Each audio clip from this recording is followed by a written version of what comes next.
What's going on, knuckleheads? Thank you so much for joining the live chat. It's October 21st, 2019, and tonight we're talking about the heavyweight division, and in particular, we're talking about, is Deontay Wilder king of the heavyweight division? We're talking about Wilder because Wilder, Fury, Ruiz, Joshua are hot in the news. The heavyweight division is incredibly spicy right now in 2019. Heading into 2020, we've got Ruiz and Joshua fighting at the end of the year. It's going to be a fantastic fight. And it's still up for grabs because the boxing establishment and culture is so ridiculous. It's still up for grabs as to who the man in the heavyweight division is. And now with the addition of Alexander Usyk, things just got a lot more interesting. So that begs the question, is Deontay Wilder the king of the heavyweight division? And if not, who is the king of the heavyweight division? At this time, knuckleheads, it is a matter of opinion. We do have Andy Ruiz holding 3 of the major titles. We have Deontay Wilder holding the WBC title. And then we've got, I guess, Tyson Fury holding some sort of lineal title. However, at this point, even though I thought Tyson Fury outboxed Deontay Wilder in their fight, I feel like Tyson Fury mentally is just extremely erratic. Now with his foray into the WWE, I don't know if I would be willing to continue to call him the king of the heavyweight division. He just seems like his head is not in the game right now. There was something recently that Eddie Hearn said. He said, Tyson Fury's heart's no longer in boxing. He's packing it up. And I'm not sure if he's 100% packed it up, but definitely his concentration has wavered with regards to boxing. He's now in the WWE. He can definitely risk an injury and potentially compromise his bout with the WBC king Deontay Wilder. We've got Deontay Wilder, who's done nothing but knock people out, albeit he's looked vulnerable in many of his fights, especially from a technical boxing standpoint. We've got Andy Ruiz, who potentially upset the apple cart and upset Anthony Joshua when we beat him, because a lot of people did not expect him to win that fight and didn't think he had the skill to beat Joshua. So was that a fluke? And then we have Anthony Joshua, who has also shown vulnerabilities. For example, when he got rocked by Dillian White, when he got dropped by Vladimir Klitschko, when he had a really tough fight against Carlos Takam. And then he gets beat by Andy Ruiz Jr. I mean, so we have a series here of vulnerable heavyweights. Even the newest guy added to the mix, Alexander Usyk, he's the smallest, or the second smallest after Andy Ruiz, but definitely weight-wise, he would be smaller than Andy Ruiz. Height-wise, smaller than Wilder, Joshua, and Fury. And just not experienced in the heavyweight division, might not have the size and the length to compete with the big heavyweights. You know, it's the heavyweight division is in a crazy time right now. So if you ask me at this point, my personal opinion, the guy who's been the most consistent in the heavyweight division, if you're going to award the king of the heavyweight division to the guy that's been the most consistent, I think you have to give it to our American WBC heavyweight champion of the world, Deontay Wilder. And I'm not even playing favorites. This channel is an objective combat sports promotion and discussion channel. This is a forum where we come to express our opinions. And I do not, unless I'm letting you know that I'm being biased, I do not try to be biased when I discuss combat sports. I just think Deontay Wilder at this time is the most concentrated, consistent, undefeated, best performer in the heavyweight division at this time, and the most dangerous, despite the fact that he's the least technical of, I think, in my opinion, the least technical between Fury and Joshua and Ruiz and Usyk and maybe even Dillian Whyte. Despite that, Deontay Wilder has enough technique and knows how to use his attributes and his power enough to where it basically negates the fact that he doesn't have a fantastic technique. And, at this point, I think if you're looking at the consistency and the momentum of the person's career, if that is your barometer for who's going to be successful in the heavyweight division, you got to go with Deontay Wilder as being the king of the heavyweights. He has not lost. His sort of shaky draw to Tyson Fury, you could argue he lost the boxing match, but there's also the argument that he knocked Fury out. I'm more inclined to think Fury outboxed him, but he did almost knock Fury out in that fight, and who knows, might even be part of the reason why Fury is deciding, hey, maybe I don't do this boxing thing anymore. Maybe I go to the WWE where I don't have to deal with somebody hitting me so hard that my soul leaves my body for a minute the way Deontay Wilder did. So, yes, and he's just been, consistent. He's beat everybody that's been put in front of him or drawn with only Tyson Fury. He's got no defeats. He's not erratic. He's concentrated on defending his title and improving and becoming the best heavyweight in the world. The only problem I have with Deontay Wilder is his handlers, is the fact that, he won't fight all comers, really. He's looking for the best fight, and that's just typical. That's not really his fault. That's typical of the boxing culture and the establishment. My example of this is, he should fight Dillian Whyte. He should fight guys like that are available that want to fight. Luis Ortiz, again, is not a fight that we want to see. I would much rather watch him fight Dillian Whyte or one of the other upcoming guys in the heavyweight division. Heck, fight Joe Joyce, fight somebody else. Why does it have to be Luis Ortiz again? And I understand that Luis Ortiz gave him a very tough fight, but it's not a fight that we're really expecting a different result from. Luis Ortiz had incredible success in that fight and still was unable to put Wilder out or put him down. Is the success going to repeat itself this time? And, are we going to even have the same Ortiz who's continued to age and was already aged in that last Wilder fight? So, there's plenty of guys for Deontay Wilder to fight. And I'll just give some examples of guys that I would like to see him fight aside from a Luis Ortiz.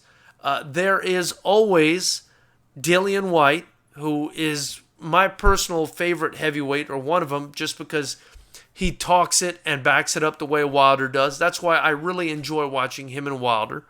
There is Jarrell Miller, although who knows what kind of steroids he's doing, or what kind of PEDs he's doing, but he's somebody to consider.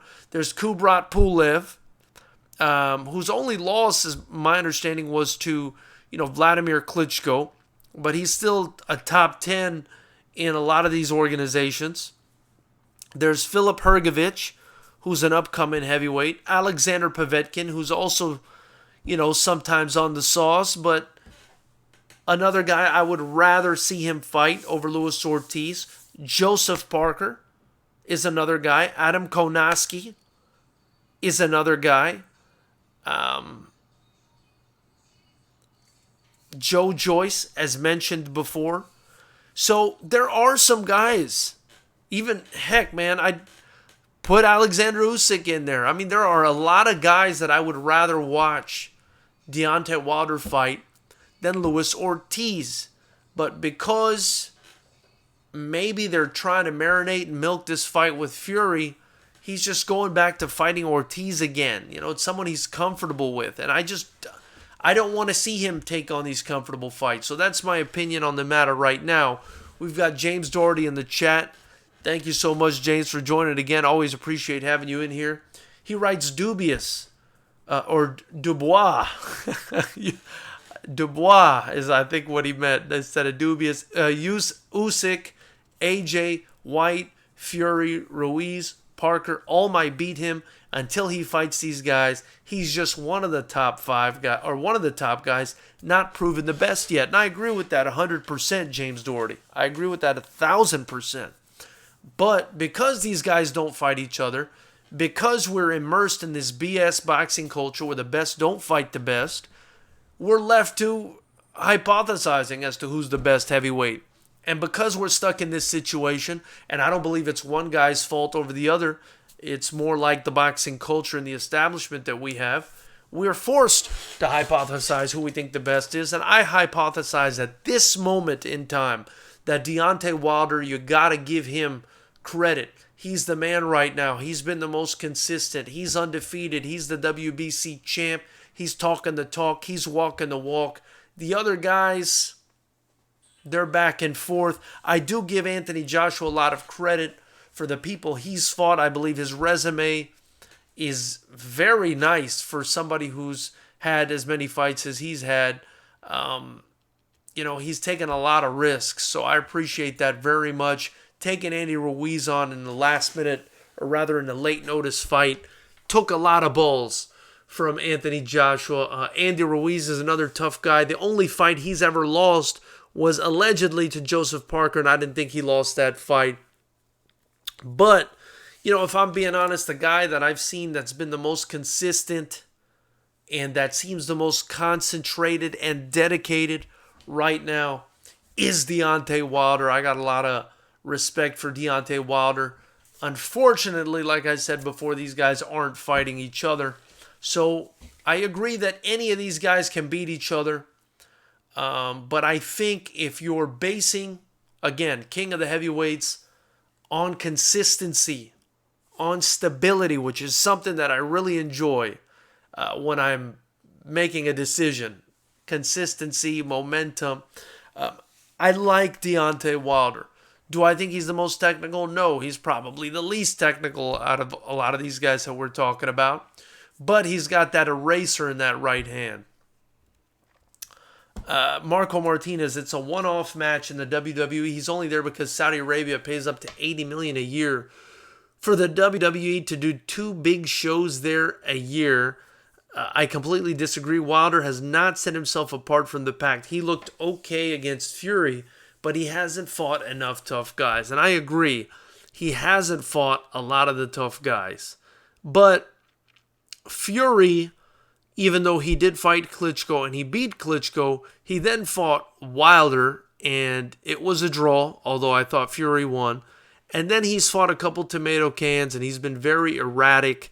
And his performances, or rather his last performance, was really bad against a guy that was a relative unknown. So, it could have been that Otto Wallin was just that good and nobody knew about him.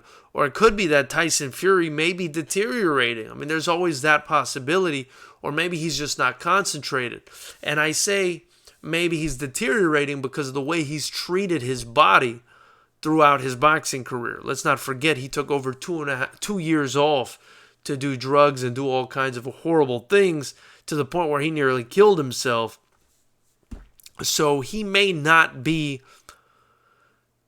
in physical or mental condition right now to be considered the king of the heavyweight division. When he's potentially sacrificing a chance to fight Wilder in order to get some WWE matches in, it may be a sign that he's not as interested in boxing as he once was. It could also be a sign that he just wants to make that big payday from the WWE. But at the same time, it could be that he's starting to lose interest in boxing. And when you're doing like James Doherty saying, making $15 million to pretend you're fighting in the WWE, of course, you're going to think twice about what you're doing. He's probably not making that much money in most of his boxing matches. Maybe he's not making that much money in any of his boxing matches. So it's definitely something to keep an eye out for. I'm not saying it's unreasonable that the guy is choosing to maybe look at different career options. I'm just saying, if he's willing to do that, and if he's distracted, which could really be a thing right now, I don't feel comfortable calling him the king of the heavyweight division. Marco Martinez, or rather James Doherty, Fury is making $15 million play acting in the WWE while giving his eye time to heal up his profile for casual fans, smart thinking. I think it's smart too, but like I said, if he gets too distracted, it may not be good for his boxing career. Marco Martinez, Cain Velasquez left the UFC for WWE. Fury is doing what Floyd did and Tyson and Muhammad Ali did. It's a one-off, maybe 1-1, but not full-time. Fury just fought an amazing fight. Why would Hearn think his head is out of boxing? I agree, James. He's making so much money because it's the Saudi money. Valeen looked great the first 4 rounds in the last round, but in between, Fury fought his ass off. I wouldn't think he's the king of the division either. I want these guys to fight each other. And that's all from Marco Martinez, and I appreciate your comments. Hey, guys, if you like what you're seeing, be sure to subscribe, like, share, and get your Fighters Rep gear in the description below. Anything you purchase or anything you donate to the Super Chatter in the links below gets basically funneled right back into Fighters Rep Promotions, where we're creating, with your help, the greatest kickboxing promotion in the world. We've got 4 or 5 dates lined up for next year. I'll be revealing those soon, but definitely stay tuned. And we appreciate your help in helping us build this fantastic promotion and this discussion channel where we talk about combat sports. So be sure to subscribe. So, knuckleheads, that's pretty much all I have for you guys tonight. I really appreciate you guys joining the chat. As I indicated, I think if you're going to put the crown on somebody's head right now, you got to put it on Deontay Wilder's head. I can see the argument for Tyson Fury. I can see the argument for Andy Ruiz, considering he's got most of the heavyweight titles right now. But I think that doesn't get solidified until he gets that rematch over with against Anthony Joshua. I think things would be much clearer if Fury and Wilder fought each other, if Joshua and Ruiz finished their fight, if Dillian White and maybe Usyk fought each other. But things are still up in the air in boxing. This is the establishment that we deal with in boxing, the BS boxing culture. We love it, but we hate it, but we can change it. I'll see you guys very soon. You all have a good night.